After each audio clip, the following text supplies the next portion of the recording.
श्री मां शारदा देवी के जीवन की कुछ घटनाओं का संकलन।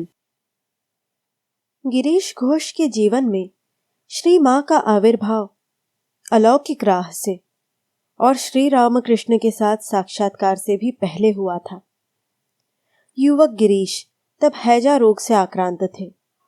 बचना मुश्किल था। ऐसी अवस्था में उन्होंने एक दिन स्वप्न देखा। एक अपूर्व मातृमूर्ति ने महाप्रसाद उनके मुंह में देकर कहा, खाओ। उन्होंने लाल किनार की साड़ी पहनी थी। देह में अपार्थिव ज्योति तथा मुखमंडल पर था अपूर्व स्नेह। प्रसाद खाते खाते उनकी नींद टूट गई, किंतु मुंह में प्रसाद का स्वाद लगा हुआ था। देवी मूर्ति की तस्वीर मन में अंकित हो गई। इसके पश्चात धीरे धीरे गिरीश स्वस्थ हो उठे। उनके जीवन में कई परिवर्तन हुए। इतने दिनों से उन्होंने जबरन अपने ऊपर नास्तिकता का एक आवरण लाद रखा था। इससे पूर्व कुठाराघात से दुर्गा मूर्ति खंडित करने में जिसके हाथ नहीं कांपे, जो शिवलिंग को कलुषित कर यहां परीक्षा करते कि सचमुच शिव कुपित होते हैं या नहीं, किंतु इस घटना के बाद उनकी देव भक्ति लौट आई। इसके बाद उन्होंने चैतन्य लीला नाटक लिखा और मंचस्थ किया। सारा बंगाल भक्ति रस से आलोड़ित हो उठा और इस नाटक के माध्यम से ही श्री रामकृष्ण के साथ उनका परिचय हुआ और जीवन धारा बदल गई। उन्होंने स्वयं को श्री रामकृष्ण के चरणों में समर्पित कर दिया।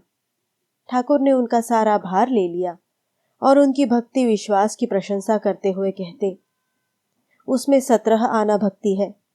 भक्ति मानो उमड़ी पड़ रही है। श्री मां के चरण स्पर्श और उनके श्रीमुख का दर्शन करने से पहले ही गिरीश घोष ने जगत जननी के रूप में श्री मां की भक्ति शुरू कर दी थी। सन 1890 के आखिरी दिनों की बात है।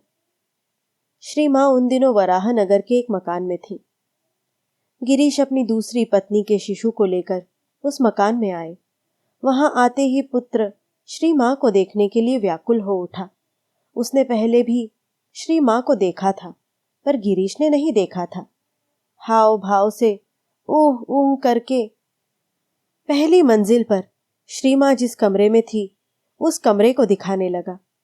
एक सेवक उसे ऊपर ले गया तो श्री मां के चरणों पर उसने प्रणाम किया और नीचे आकर पिता को भी ऊपर ले जाने के लिए हाथ पकड़कर खींचने लगा। गिरीश घोष उच्च स्वर में रोते रोते बोले, अरे मैं मां को देखने क्या जाऊं, मैं तो महापापी हूं।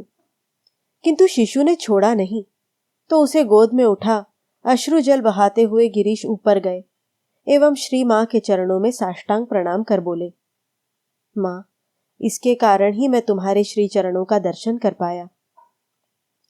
उस दिन चरण स्पर्श करने के बावजूद वे मातृमुख दर्शन नहीं कर पाए, क्योंकि लज्जावती श्री मां घूंघट से मुंह ढके रहती। मातृमुख का दर्शन बाद में सन 1891 में जयराम बाटी में कर पाए थे। जयराम बाटी पहुंचकर पहले उन्होंने स्नान किया, फिर भीगे कपड़ों में श्री मां को प्रणाम करने चले। श्री मां के चरणों में मस्तक टिकाकर प्रणाम करने के पश्चात दृष्टि ऊपर उठाते ही देखा, श्री मां के मुख से घूंघट हट गया है।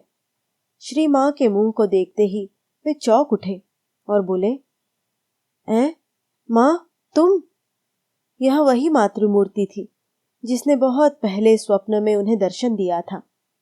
वे समझ गए, यह देवी ही उनकी सतत रक्षा करती आ रही है।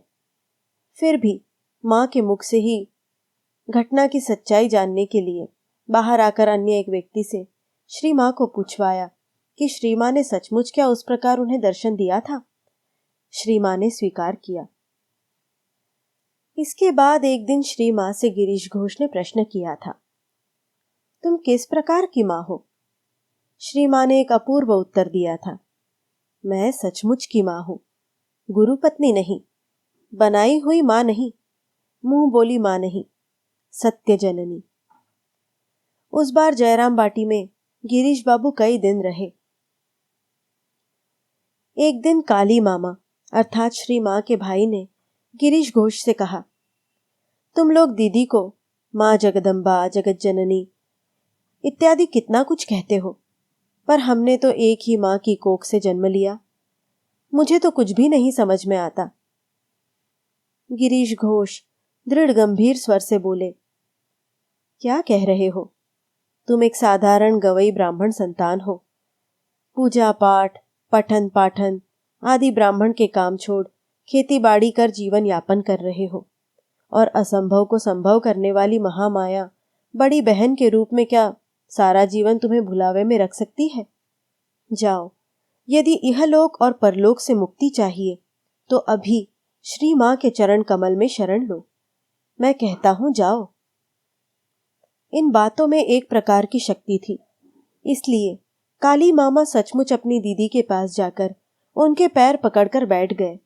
श्री मां ने कहा, अरे काली, मैं तो तेरी वही दीदी हूं, आज तू यह क्या कर रहा है? काली मामा मानो निश्चिंत हुए कि उनकी ही धारणा सही है। वे लौट आए। गिरीश बाबू ने उन्हें फिर भेजना चाहा, किंतु मामा गए नहीं।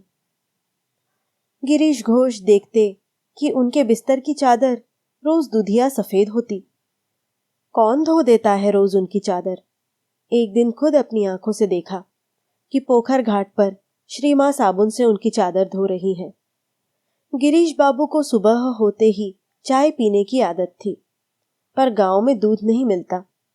वात रोग से रुग्ण पैरों से श्री मां सुबह उनके लिए दूध की तलाश में निकलती और यहां वहां से दूध संग्रह कर लाती।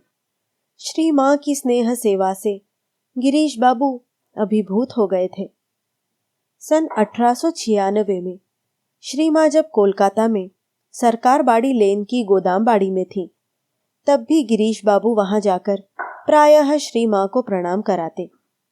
जिस दिन श्री मां को उस बाड़ी से लौटकर जयराम बाटी जाना था, गिरीश का मन बड़ा भारी हो गया। उस दिन भी वे आए और स्वामी योगानंद को लेकर ऊपर श्री मां के पास चले गए। श्री मां को पूरी भक्ति से साष्टांग प्रणाम किया, फिर हाथ जोड़कर कहने लगे, मां, तुम्हारे पास जब आता हूं तो मुझे लगता है जैसे मैं छोटा सा शिशु हूं और अपनी मां के पास आया हूं। पर वयस्क पुत्र हूं, मां की सेवा कर सकता हूं, किंतु सारा मामला ही उल्टा है।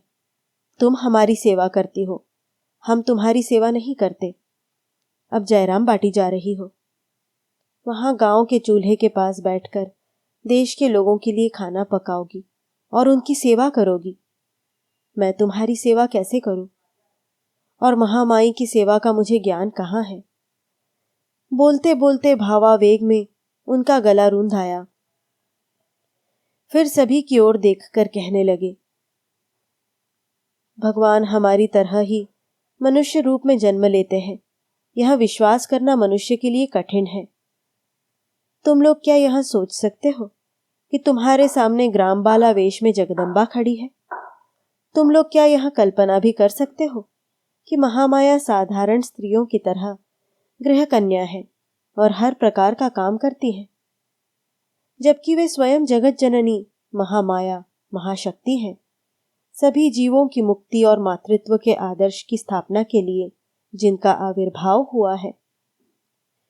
गिरीश बाबू की इन बातों से वातावरण भाव गंभीर हो उठा।